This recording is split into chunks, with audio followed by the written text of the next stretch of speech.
नमस्कार, आपण पाहताय महाराष्ट्र लाईव्ह। आता पाहूयात आज दिवसभरात घडलेल्या सातारा जिल्ह्यातील महत्त्वाच्या बातम्यांचा वेगवान आढावा सातारा सुपरफास्ट मध्ये। कुठार धावू कसर मीच स्वतःला पाहू कसर या मावळातून मावळून तू कधीच गेला र माझ्या राजा रे माझ्या शिवबार माझ्या राजा रे।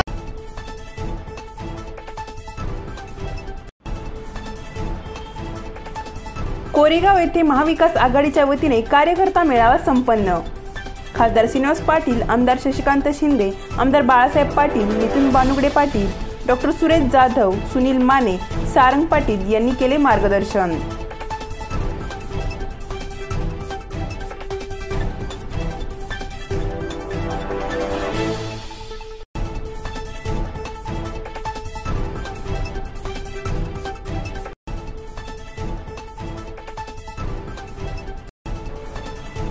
स्वराज्य संस्थापक राजे छत्रपती शिवाजी महाराज स्मृती दिनानिमित्त खासदार श्रीनिवास पाटील यांच्या लोकसेवा कार्यालयात छत्रपतींच्या प्रतिमेचे पूजन। खासदार श्रीनिवास पाटील, सारंग पाटील यांची उपस्थिती।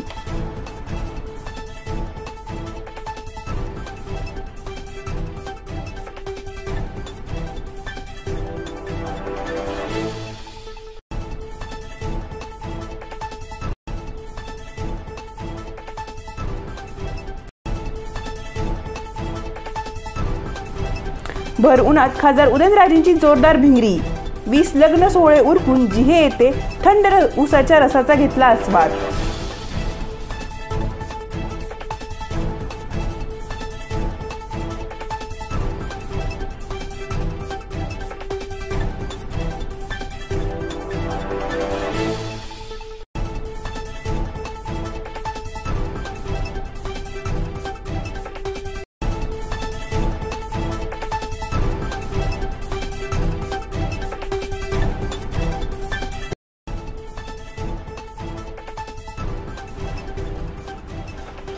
सातारा लोकसभा निवडणुकीच्या पार्श्वभूमीवर पोलीस प्रशासन ॲक्शन मोडवर। ढेबेवाडी येथे पोलीस अधिकारी व कर्मचारी यांनी केले बाजारपेठेतून रूट मार्च।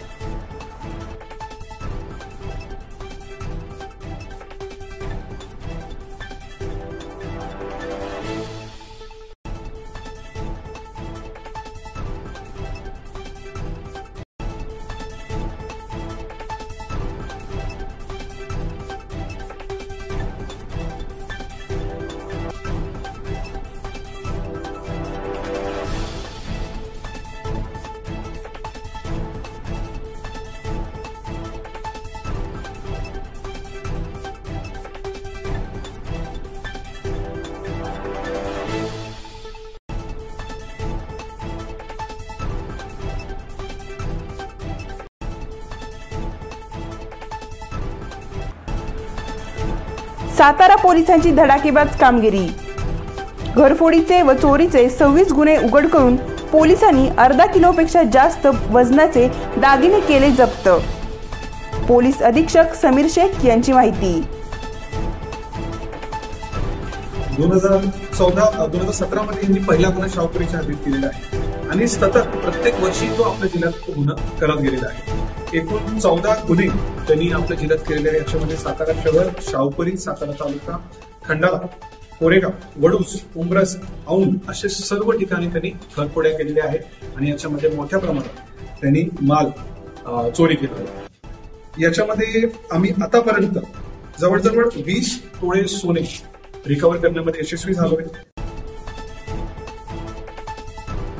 ही 2004 असेल, 2009, 2014, 2019 अशा 4 निवडणुका मी या ठिकाणी साताऱ्यामधून लढल्या आणि माझा अस्तित्व दाखवून देण्याचा मी प्रयत्न केला। आता सातारच्या जनतेने ज्या पद्धतीने 2009 साली मला 12,762 मतदान केलं होतं, तर ह्याचीच संख्या आता विजयाच्या मतदानामध्ये गेली पाहिजे असं मला ठामपणे वाटतं। छत्रपती शिवाजी राजांचे वैचारिक वारस म्हणून आम्ही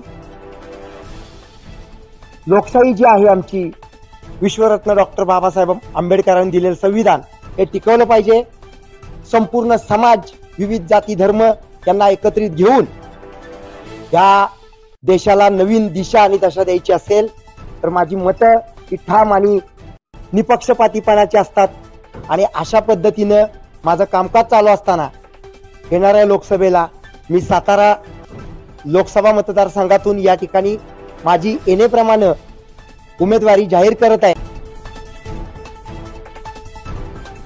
त्या राज्याच्या नेतृत्वाकडनं येणाऱ्या आदेशाचं पूर्ण तंतोतंत सर्व पक्षांनी पालन करण्याचा निर्णय आजच्या बैठकीमध्ये झालेला आहे. विधानसभा क्षेत्रनिहाय येणाऱ्या 8 तारखेला उत्तर कराड, दक्षिण कराड आणि पाटणचा मेळावा कराडमध्ये, सातारा कोरेगाव जावलीचा मेळावा साताऱ्यामध्ये आणि वाई खंडाळा महाबळेश्वरचा मेळावा वाईमध्ये असे 3 संयुक्त सर्व महायुतीतल्या घटक पक्षांचे मेळावे सुद्धा आम्ही या ठिकाणी घेतो आहे. आणि उमेदवारी जाहीर होण्याची वाट न पाहता महायुती म्हणून आज सगळ्यांनी एकत्रपणे काम सुरू करायचा निर्णय आजच्या बैठकीमध्ये सगळ्यांनी घेतलेला.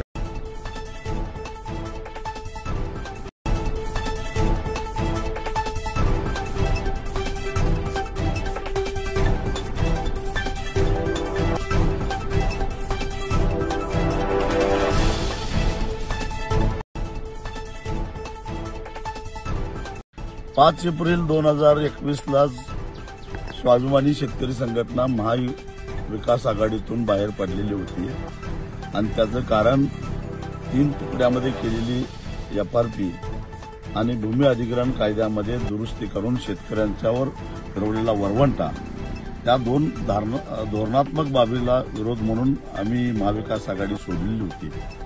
त्यानंतर राज्य कार्यकारिणीनं स्वतंत्रपणाने निवडणूक लढवण्याचा जो निर्णय घेतलेला होता त्या निर्णयाशी अधीन राहून गेल्या 3 वर्षापासून लोकसभेच्या स्वतंत्र निवडणूक लढवण्याच्या तयारी आम्ही केली होती. मधल्या काळामध्ये भारतीय जनता पक्षाच्या विरोधातल्या मतविभागणी टाळण्यासाठी म्हणून महाविकास आघाडीचा पाठिंबा घ्यावा असा विचार काही लोकांनी मांडला. त्याचबरोबर महाविकास आघाडीचे नेते सातत्यानं हातकणंगलेमध्ये आम्ही उमेदवार देणार नाही, स्वाभिमानीला सोडणार असे वक्तव्य करत होतो आणि त्यामुळं आम्ही आघाडीत येणार नाही, परंतु तिथं उमेदवार उभा केला नाही तर निश्चितच भारतीय जनता पक्षाच्या विरोधातली मतविभागणी टाळता येईल अशी भूमिका घेऊन 2 वेळा मी खऱ्या अर्थानं शेतकऱ्यांचा आवाज, सामान्यांचा आवाज, गोरगरिबांचा आवाज संसदेपर्यंत पोहोचवायचा जबाबदारी आता सर्वसामान्य लोकांनी, शेतकऱ्यांनी, शेतमजुरांनी, गावातल्या लोकांनी घेतली पाहिजे. आणि तुम्ही सगळ्यांनी आता ही निवडणूक हातात घ्या आणि आपण लढू आणि मला खात्री आहे आपण याच्यामध्ये जिंकू.